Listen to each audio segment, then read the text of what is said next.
안녕하세요. 사연동행입니다. 세상을 살다 보면 그 누구에게도 꺼내지 못한 이야기가 한둘쯤은 있죠. 이곳은 그런 마음들을 조용히 들어주는 작은 공간입니다. 구독은 공짜지만 그 마음은 참 귀하고 고맙습니다. 구독해주신다면 큰 힘이 될 거예요. 자, 그럼 오늘의 사연 시작합니다.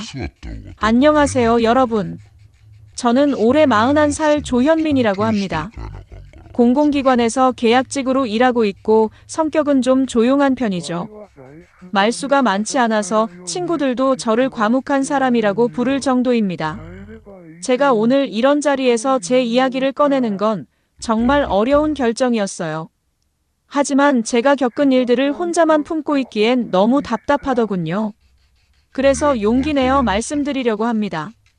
저는 36살에 결혼했습니다. 요즘 기준으로는 그리 늦은 나이가 아니지만 당시만 해도 주변에서 이제야 장가가네라는 소리를 많이 들었죠. 아내 이유진은 저보다 2살 어려서 29에 시집 왔습니다. 올해로 결혼 7년 차가 되었고 아이는 없습니다. 아내는 동네에서 네일숍을 운영하고 있어요. 저와는 정반대로 활발하고 외향적인 성격입니다. 사람들과 어울리는 걸 좋아하고 말도 많이 하는 편이죠. 처음 만났을 때부터 그런 모습이 좋았습니다. 조용한 저와는 달리 어디서든 분위기를 밝게 만드는 능력이 있거든요. 저희 부부는 늦게 시작한 만큼 더 잘 살아보자는 다짐을 했었습니다.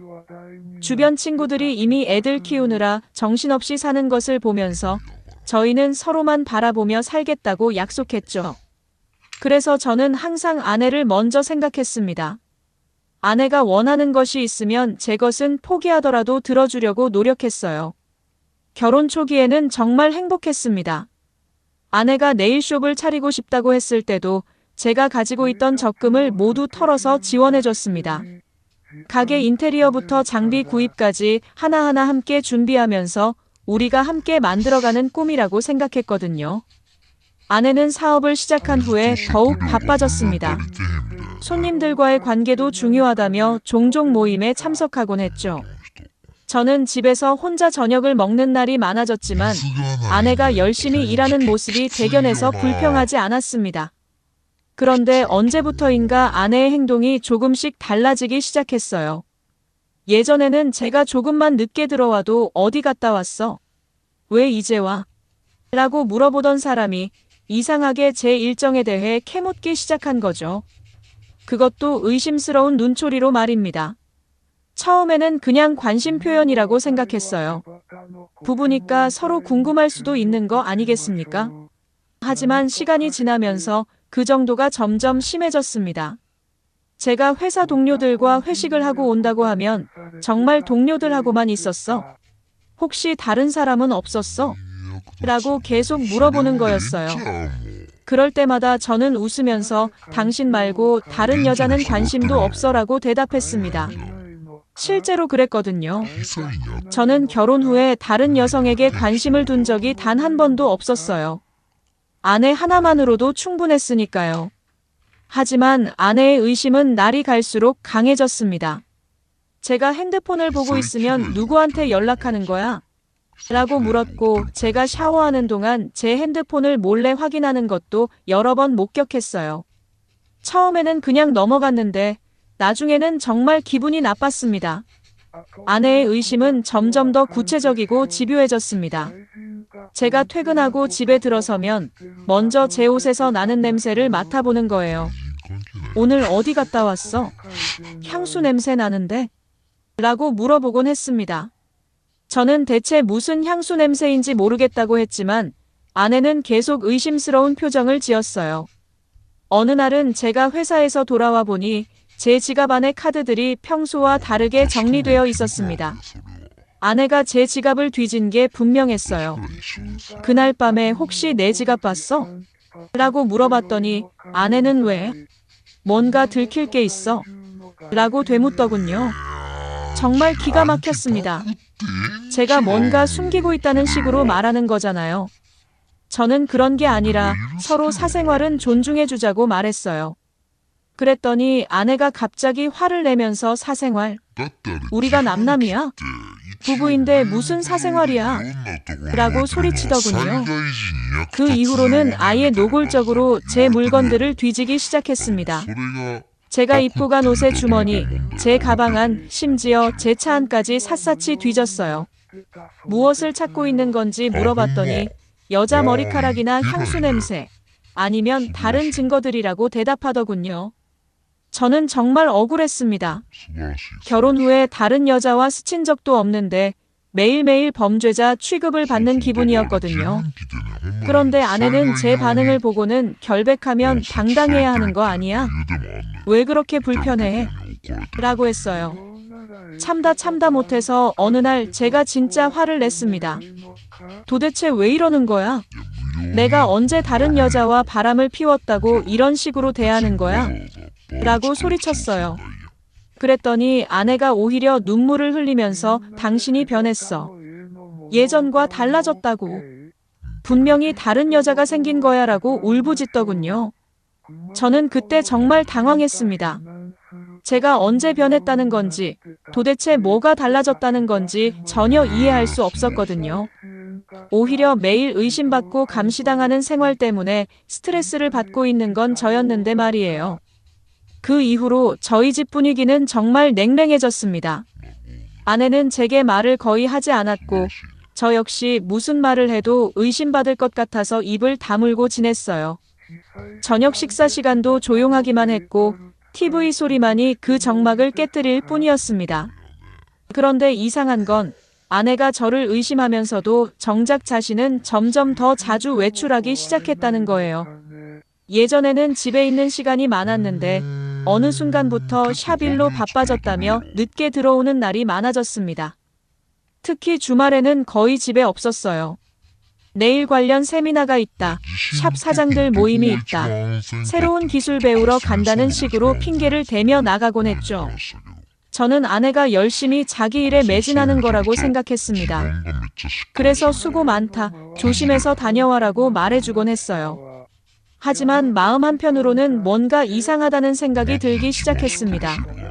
아내가 저를 그렇게 의심하면서 정작 자신은 하루 종일 어디에 있는지도 모르게 나다니는 게 앞뒤가 안 맞는다고 생각했거든요.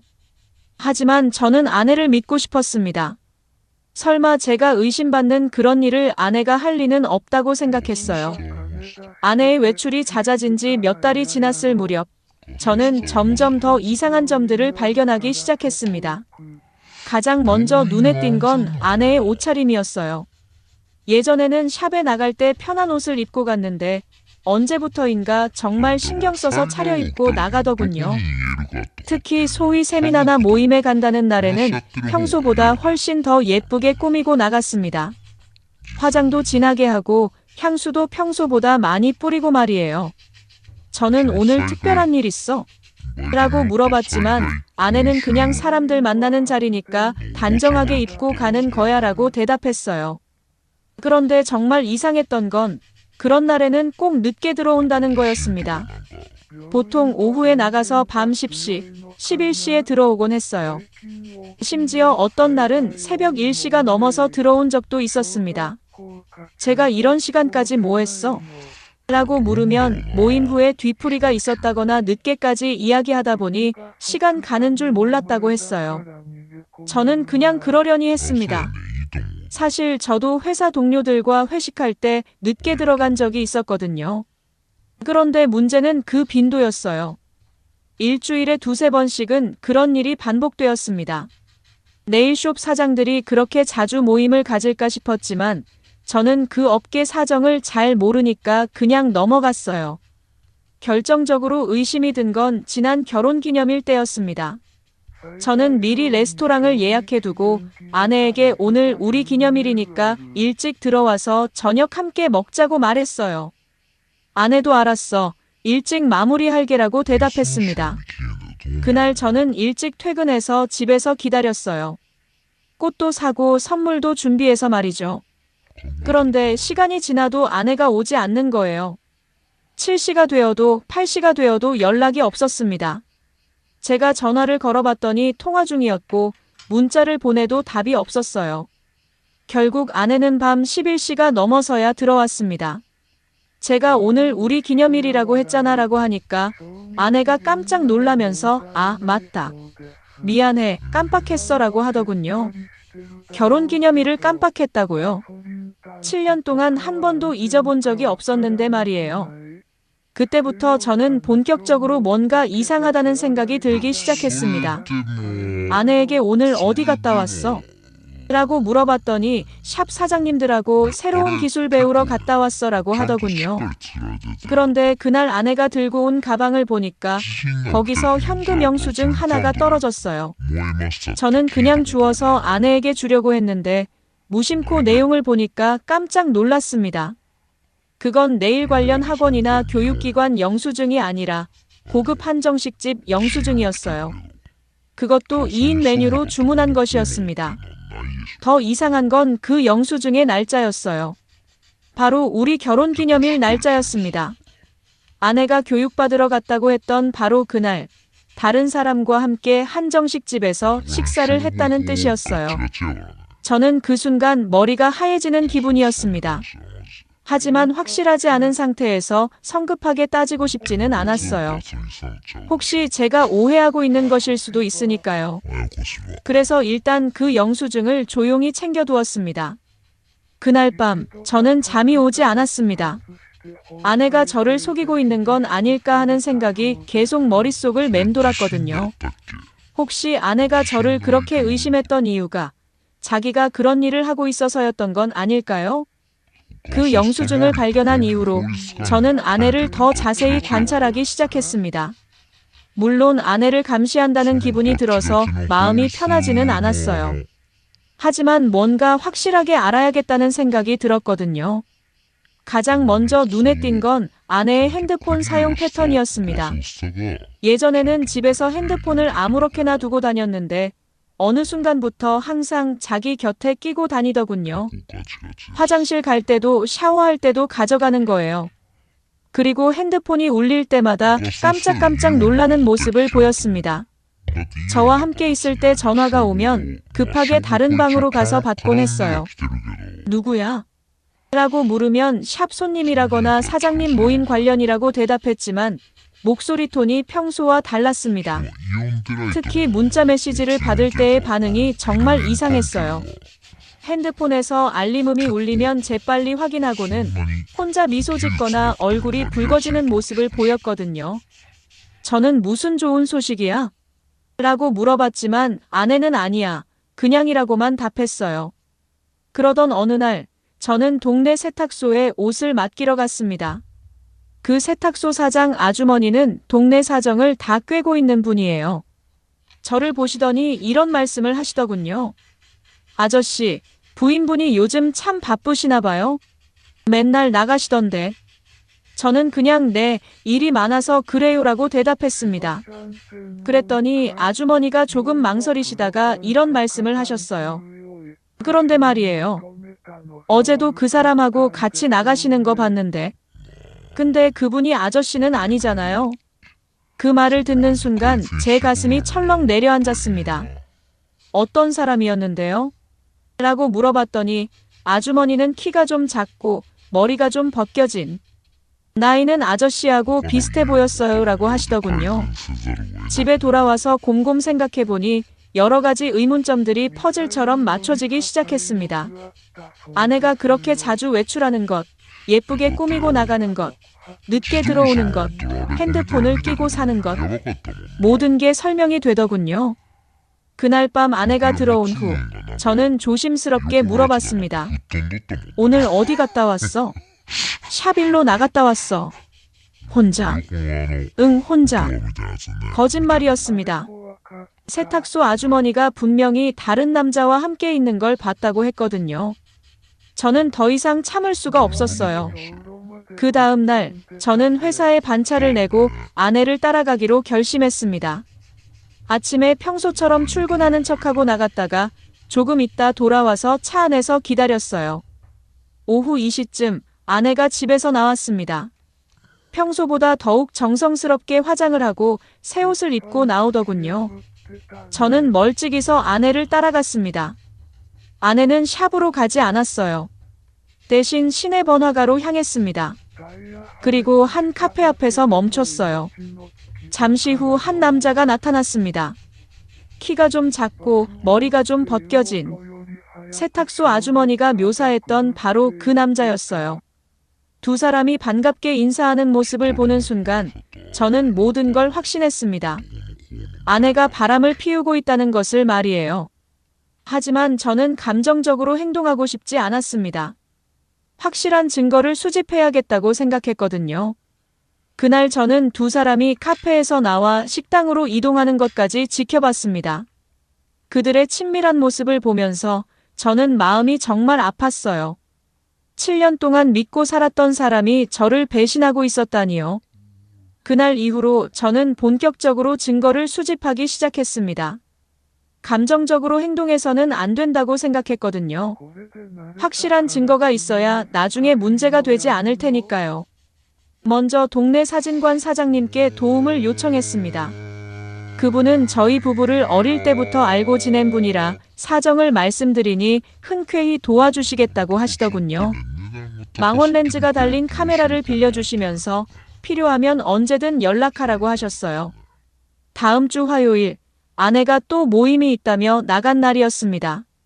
저는 미리 대기하고 있다가 아내를 따라갔어요.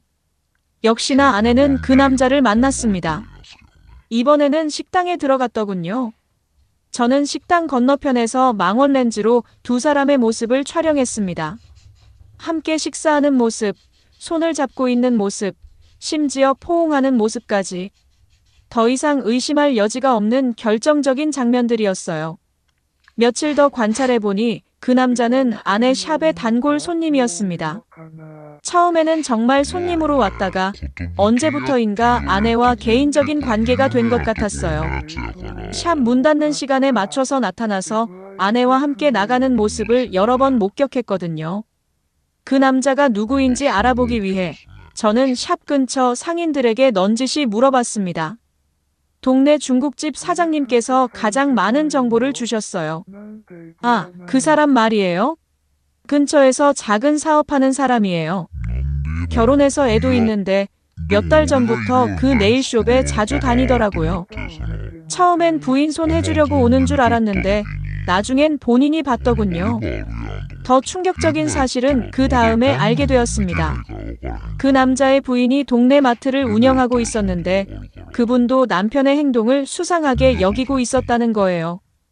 어느 날 마트에서 장을 보다가 그 부인과 이야기할 기회가 있었습니다.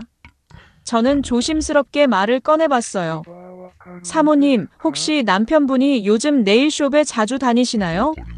그러자 그 부인이 깜짝 놀라면서 어떻게 아셨어요? 라고 하더군요. 그리고는 하소연을 늘어놓기 시작했습니다. 남편이 몇 달 전부터 이상해졌어요. 갑자기 손 관리에 신경 쓴다고 하면서 네일숍에 다니기 시작했거든요. 처음엔 그냥 그러려니 했는데 요즘은 하루 걸러 하루씩 가요. 그것도 정말 정성스럽게 차려입고 나가서는 몇 시간씩 안 들어와요. 저는 그 말을 들으면서 확신했습니다. 그 남자도 아내와 만나기 위해 네일숍을 핑계로 사용하고 있다는 것을요. 그런데 결정적인 증거는 정말 우연히 얻게 되었어요.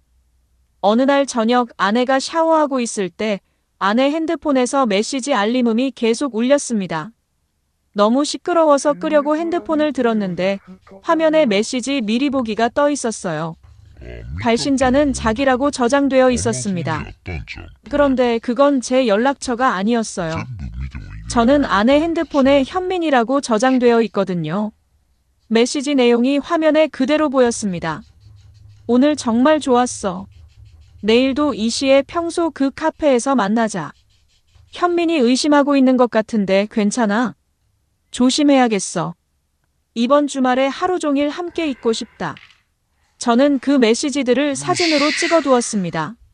손이 떨려서 제대로 찍기도 힘들었지만 증거로 남겨둬야겠다고 생각했거든요. 그 다음 날부터 저는 아내의 핸드폰을 더 주의 깊게 관찰했습니다.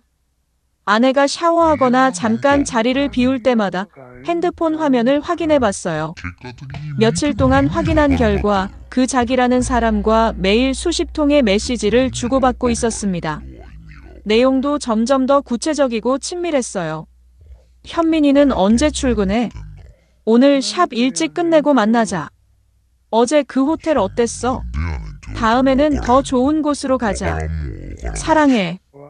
빨리 이 상황 정리하고 싶어. 호텔이라고요?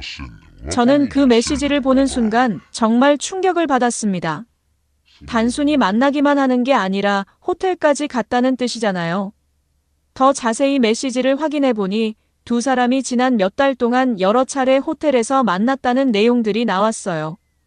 그리고 앞으로의 계획도 구체적으로 이야기하고 있었습니다.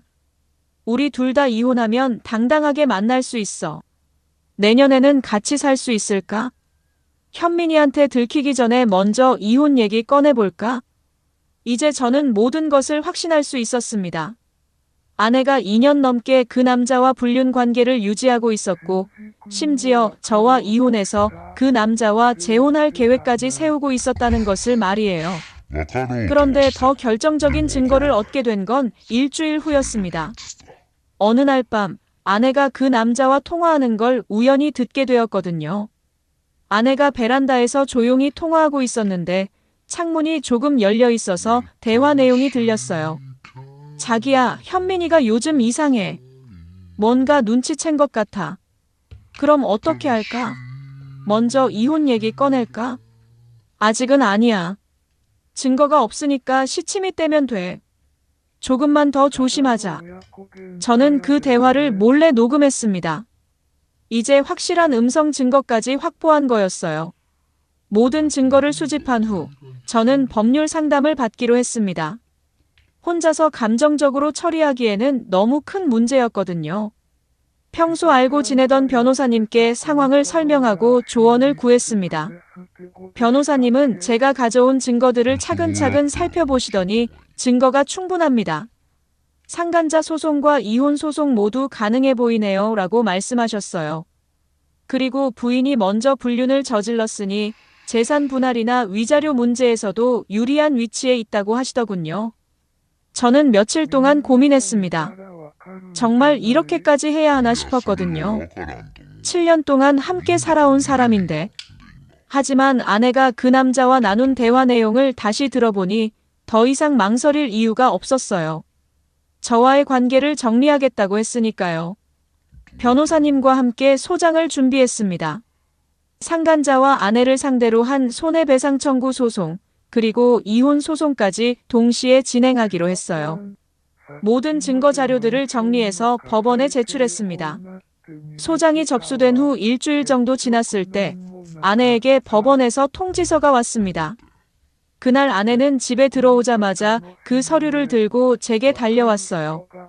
이게 뭐야? 왜 갑자기 이런 걸 법원에서 보내는 거야?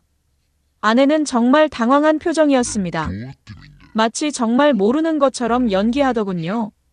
저는 차분하게 대답했어요. 당신이 다른 남자와 바람 피우는 거 다 알고 있어. 뭐? 무슨 소리야? 나는 그런 적 없어. 증거도 다 있어. 사진도 있고 메시지도 있고 통화 녹음도 있어. 그제서야 아내 얼굴이 하얗게 변했습니다. 하지만 여전히 억지를 부리더군요. 그게 무슨 증거야? 당신도 분명히 뭔가 있었을 거 아니야. 그렇게 날 의심하더니 알고 보니 자기가 바람 피우고 있었던 거 아니야? 정말 기가 막혔습니다. 이 상황에서도 저를 의심한다니요. 저는 핸드폰에서 녹음 파일을 재생해서 들려줬어요. 아내가 그 남자와 나눈 대화, 현민이한테 들키기 전에 먼저 이혼 얘기 꺼낼까? 라는 말까지. 녹음을 들은 아내는 더 이상 변명할 수 없었어요. 그제서야 고개를 떨구더니 울기 시작했습니다. 미안해. 정말 미안해. 언제부터였어? 2년 정도. 처음에는 정말 그냥 손님이었어. 그런데 자꾸 말을 걸고 관심을 보여주고 당신은 맨날 바쁘다고 집에도 늦게 오고 아내는 자꾸 변명을 늘어놓았습니다. 제가 관심을 안 줘서 외로워서 그 남자가 자꾸 유혹해서 모든 걸 다른 사람 탓으로 돌리더군요. 그런데 정말 가관인 건 그 상간남의 반응이었어요. 변호사를 통해 들은 이야기로는 그 남자는 처음에 그냥 친구 사이였다고 발뺌하다가 증거들이 나오니까 아내가 먼저 유혹했다고 주장하더라는 거예요. 더 가관인 건 그 남자의 부인까지 나타났다는 거였어요. 그 부인도 남편의 불륜을 의심하고 있었는데 이번 일로 확실해진 거죠. 그래서 그 부인도 저희 측 증인으로 나서겠다고 했습니다. 우리 남편이 몇 달 전부터 이상했어요. 맨날 네일 받으러 간다고 하고 핸드폰도 끼고 살고 정말 의심스러웠거든요. 그 부인 말로는 남편이 아내와 만나러 갈 때마다 거짓말을 했다고 하더군요. 사업 관련 만남이라거나 친구들과 술 약속이라고 했는데 실제로는 아내와 데이트를 하러 간 거였죠. 법정에서 만난 그 남자를 보니 정말 한심했습니다. 아내 앞에서는 그렇게 당당하게 사랑한다고 했으면서 정작 법정에서는 모든 책임을 아내에게 떠넘기려고 하더군요. 재판이 진행되는 동안 저희 집 분위기는 정말 최악이었습니다. 아내는 계속 용서해달라고 빌었지만 저는 이미 마음을 정했어요. 2년 동안이나 저를 속이고 바람을 피웠는데 어떻게 다시 믿을 수 있겠습니까?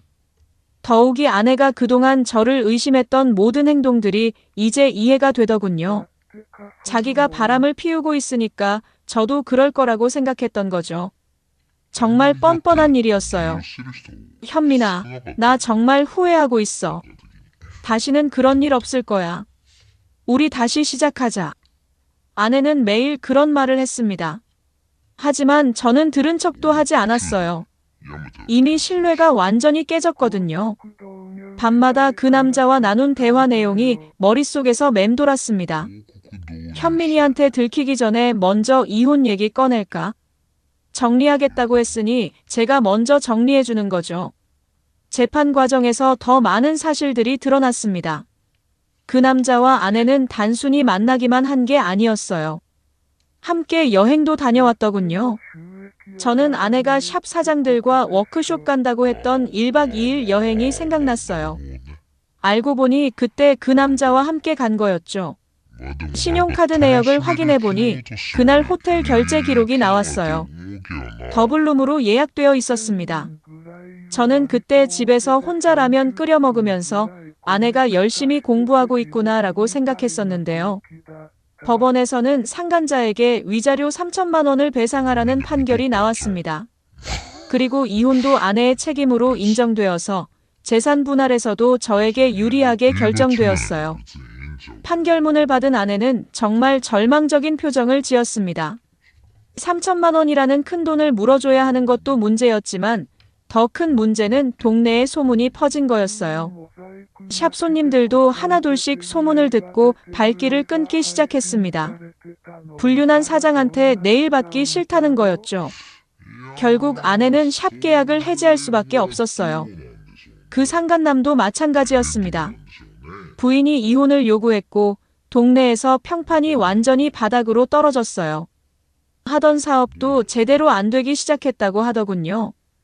이혼 절차가 마무리된 후 저는 그동안 살던 집을 정리했습니다. 아내와 함께 꾸몄던 모든 것들을 보니 마음이 복잡했지만 더 이상 미련을 둘 수는 없었어요. 아내는 마지막까지 정말 후회하고 있다. 다시 기회를 달라고 했지만 저는 단호하게 거절했습니다. 한번 깨진 신뢰는 다시 회복할 수 없다고 생각했거든요. 재산 정리도 끝나고 이혼도 성사된 후 저는 새로운 곳으로 이사를 갔습니다. 그 동네에서는 더 이상 살고 싶지 않았거든요. 어디를 가든 사람들의 시선이 느껴질 것 같았어요. 새 집에서 짐을 정리하면서 저는 그동안의 일들을 차근차근 되돌아봤습니다. 7년이라는 세월이 한순간에 무너져버린 기분이었어요. 하지만 후회는 없었습니다. 진실을 알게 된 게 다행이라고 생각했거든요. 상간남과 아내 모두 그들이 저지른 일에 대한 대가를 치르고 있었습니다. 3천만 원의 위자료, 망가진 평판, 깨진 가정. 이것이 바로 불륜의 결과였어요. 새로운 곳에서의 생활이 시작된 지 몇 달이 지났습니다.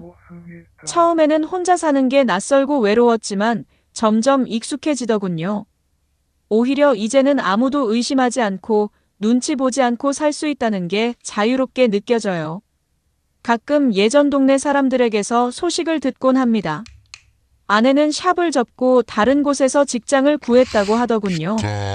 그런데 어디를 가도 소문이 따라다녀서 쉽지 않다고 해요. 그 상간남도 마찬가지고요. 부인과 이혼한 후 혼자 살고 있는데 사업도 망해가고 있다고 합니다. 저는 그 소식을 들어도 별로 동정심이 들지 않아요. 자업자득이라고 생각하거든요. 2년 동안 저를 속이고 바람을 피운 대가를 치르는 거죠. 돌이켜보면 아내가 저를 계속 의심했던 것도 이제 이해가 됩니다.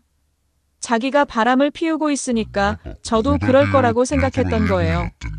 그래서 그렇게 집요하게 제 물건들을 뒤지고 의심스러운 눈길로 바라봤던 거죠. 뭐 눈엔 뭐만 보인다는 말이 정말 맞는 것 같아요. 바람 피우는 사람 눈에는 상대방도 바람 피우는 것처럼 보이는 거죠. 그래서 아내가 그렇게 민감하게 반응했던 거예요. 제가 회사 동료들과 회식한다고 하면 다른 여자는 없었냐고 캐묻고 조금만 늦게 들어와도 어디 갔다 왔냐고 추궁했던 모든 게 이제 설명이 되더군요. 자기 죄책감을 저에게 투영하고 있었던 거였어요. 가끔 생각해보면 만약 제가 그때 아무것도 모르고 계속 살았다면 어떻게 되었을까 싶어요. 아내는 언젠가 저에게 이혼을 요구했을 테고 저는 영문도 모른 채 버림받았을 거예요. 그리고 나중에야 진실을 알게 되었겠죠. 그런 면에서 보면 그 영수증을 발견한 것도 세탁소 아주머니 말씀을 들은 것도 모든 게 다 운명이었나 봅니다. 제가 진실을 알 수 있도록 하늘이 도와준 거였어요. 지금 저는 정말 홀가분합니다. 매일 누군가를 의심당하며 살아야 했던 그 스트레스에서 벗어났거든요. 아침에 일어나서 오늘은 또 무슨 의심을 받을까 걱정하지 않아도 되고 회사에서 돌아올 때도 또 뭘 캐물을까 두려워하지 않아도 돼요. 새로운 직장에서 만난 동료들은 제가 이혼했다는 사실만 알 뿐 자세한 경위는 모릅니다. 저도 굳이 말하지 않아요. 그냥 성격 차이로 헤어졌다고만 하죠. 요즘 저는 새로운 취미도 생겼어요. 주말에 등산을 다니거나 독서 모임에 참여하기도 합니다. 결혼 생활 때는 아내 눈치를 봐야 해서 못했던 일들이에요. 이제는 제가 하고 싶은 일을 마음껏 할 수 있어서 좋습니다.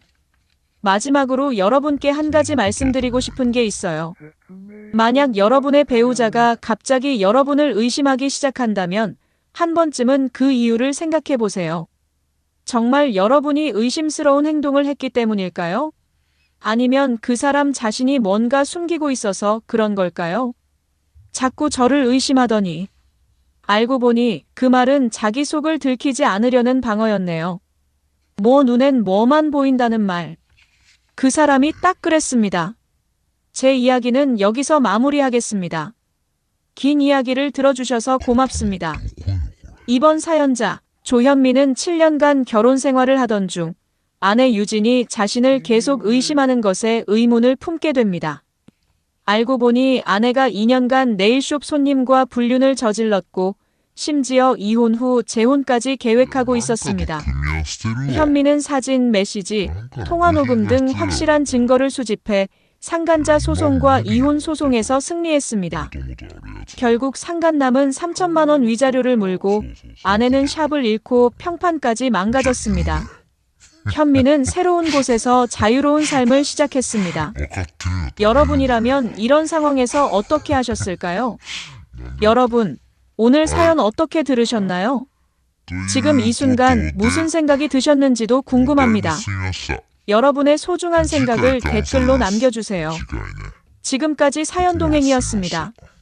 함께 해주신 모든 분들께 진심으로 마음 깊이 감사드립니다. 방송 끝나기 전에 혹시 아직 구독과 좋아요 안 누르셨다면 그 한 번의 클릭이 이 채널을 계속 이어가게 하는 큰 힘이 된답니다. 다음 사연에서 다시 인사드릴게요. 여러분 평안하세요.